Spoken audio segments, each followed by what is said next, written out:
I did a thing.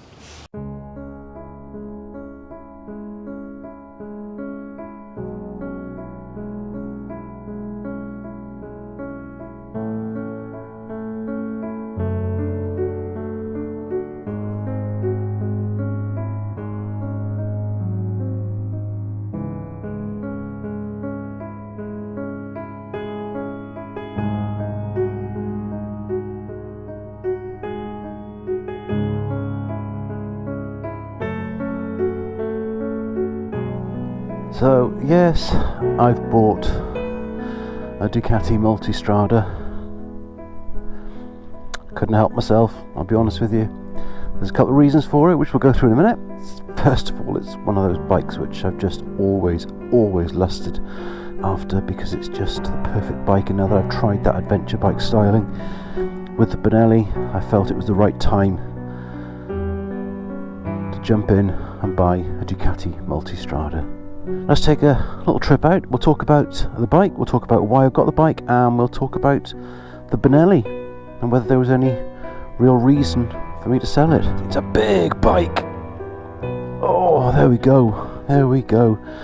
As you can see, it is keyless stop start. So flick that down, then up, and then push the button. Heated grips.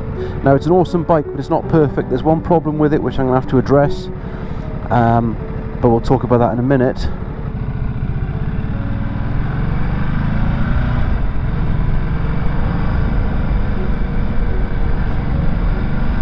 So yes, a Ducati Multistrada. So this is the 1200S Touring.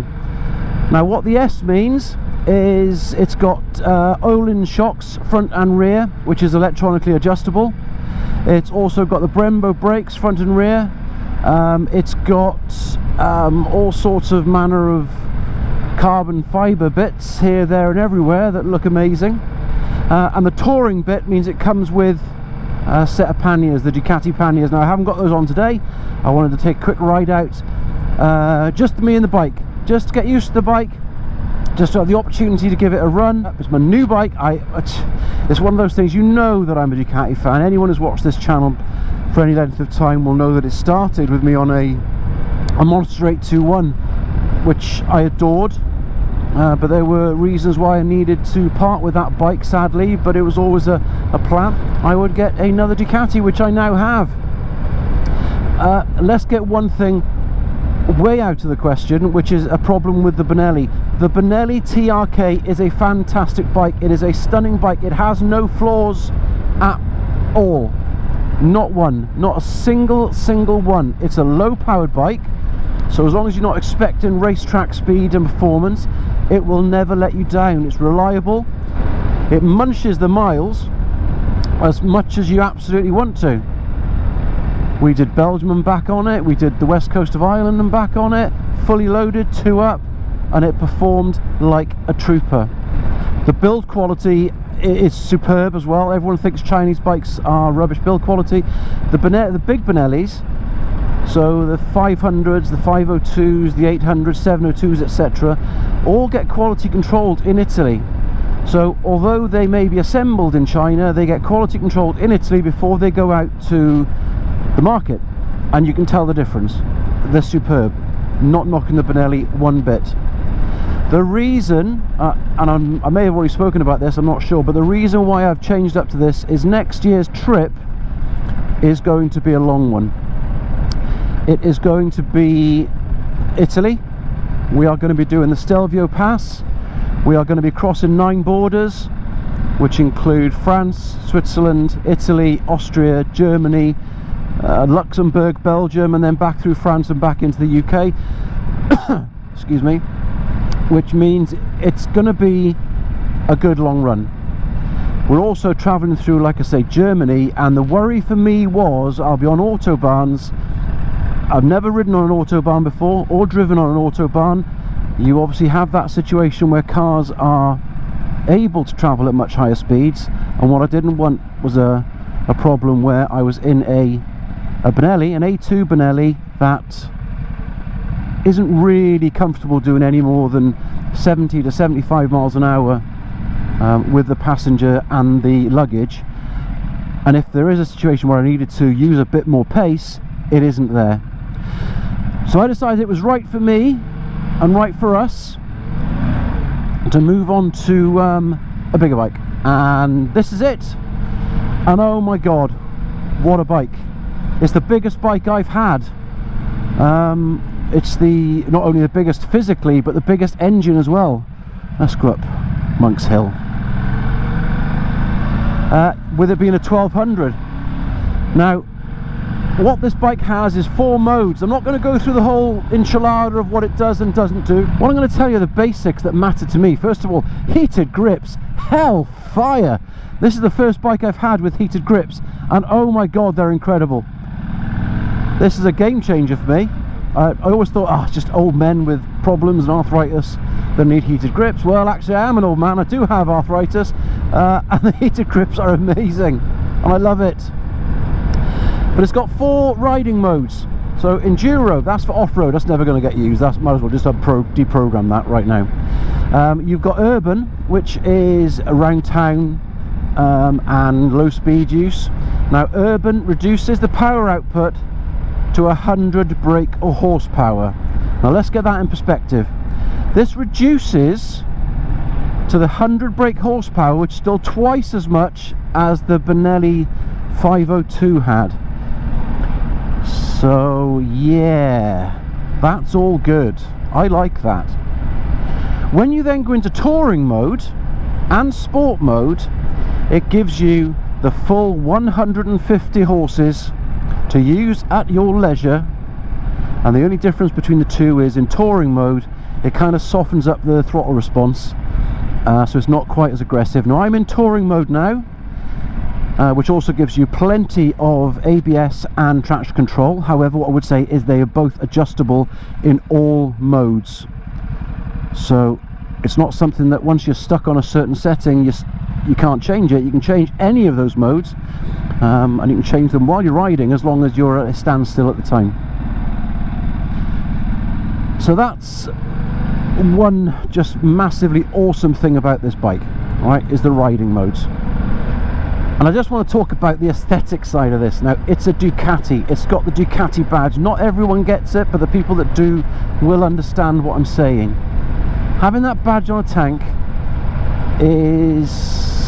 it's something awesome. It's a little bit along the lines of a BMW, a Harley Davidson, to a lesser extent a Triumph, but because Triumph are working really hard at getting a lot of bikes out, reducing the cost. But with a Ducati, you own something that is not necessarily fragile, but it's just a bit different. Not everyone has one. Not everyone wants to take the risk on something that, you know, has a history of being slightly fragile, even though in reality they're not anymore. They're so well built these days, and if they're looked after and serviced properly, you very rarely get any problems with them, which is awesome.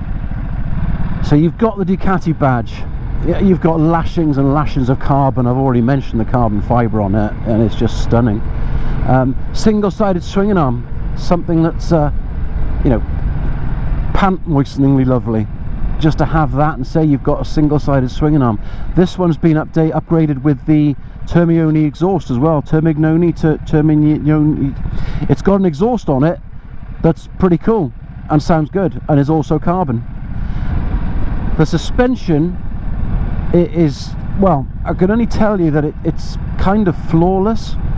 I've got it in touring mode, and they say for the best experience in touring mode, put it with a rider and luggage on the settings, because that firms up the suspension just that little bit extra, so it gives you almost sporty suspension but not quite so hard that it's uncomfortable. That's what I've got right now, and it's absolutely glorious.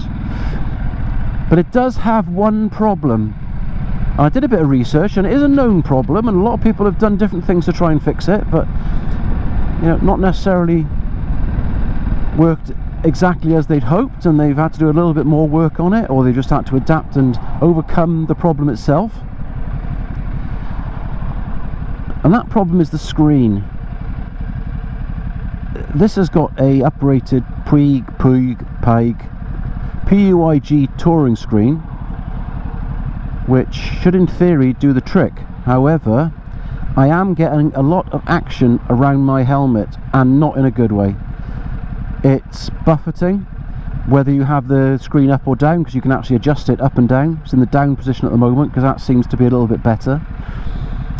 But you do get a lot of wind noise, which you'll probably hear in a minute when I go out on the dual carriageway.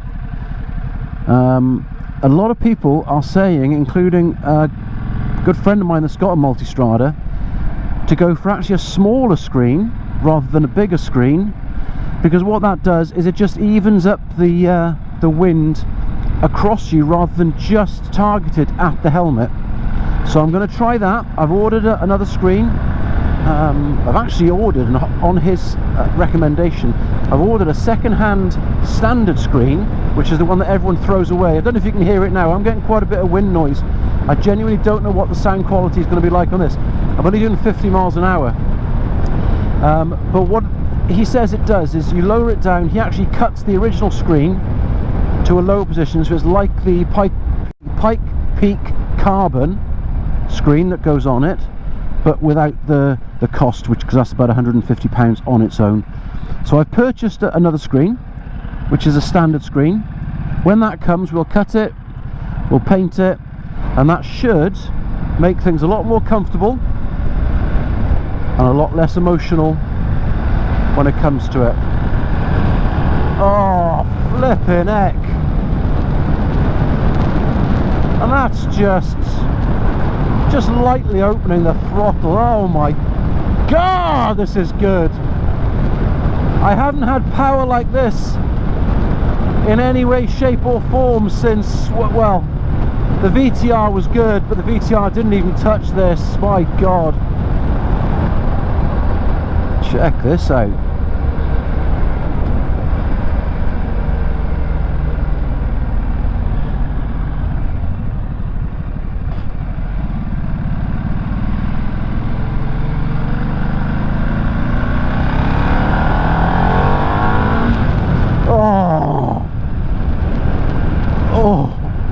Apologies if you're watching this before 9 o'clock at night.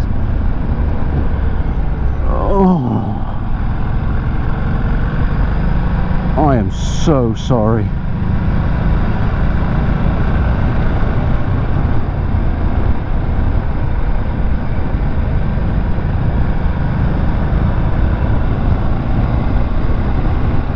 And you can just throw this around like a rag doll. It looks so big, it feels so high, but it just wants to be abused.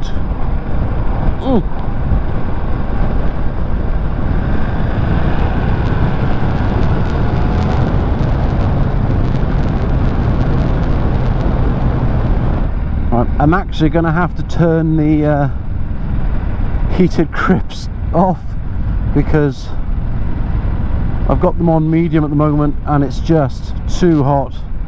Let's turn those off. There we go.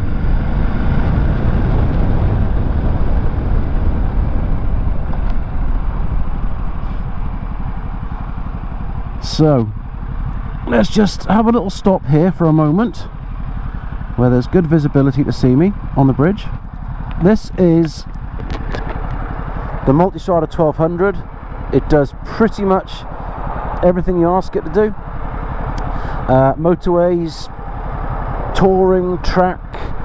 The amount of videos I've seen on YouTube where people have tracked these and get real good results out of them. I think it's the 1198 engine, but slightly detuned to produce more torque, I believe. I couldn't tell you, but I just know it's awesome, and I know that I've got a Ducati again, and that feels pretty damn special. Rides like a new bike. Might have a little bit of movement on the front discs, but we'll see how we go with that. It might have been stood up for a while and I just need to get embedded back in, but I'll sort that out with the dealership that I bought it from. It's in exceptional condition. I mean, absolutely exceptional condition, and I love it. I absolutely love it. It's just the bike that I want now. If I was going to pick a bike to have out of a choice of any, I think this would probably be it. It's a Ducati. It's a sports touring adventure bike, and it ticks all the boxes. All the boxes. She's a beauty. Right, let's make our way back now and just crack on.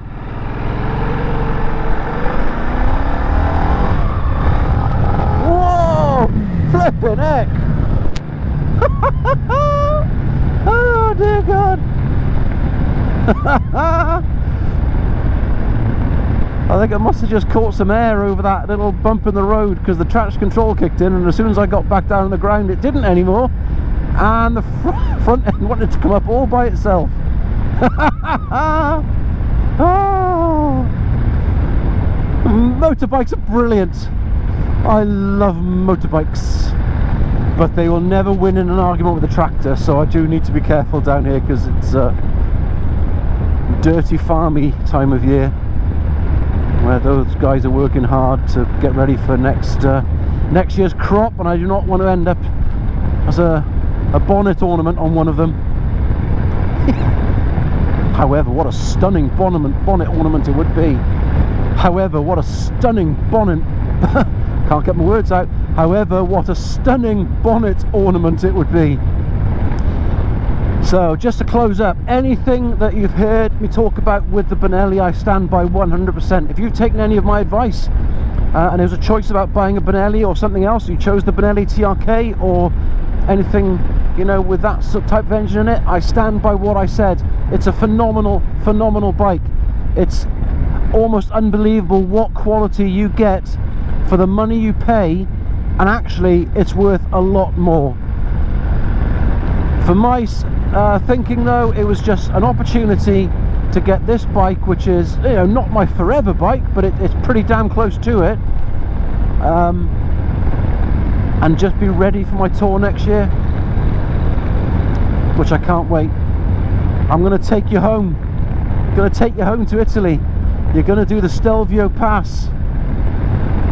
Oh my God, I genuinely cannot wait for the moment when I take this on that tour, end up in Italy and ride the Stelvio Pass in a Ducati. Oh, Jesus Christ. I am a lucky boy.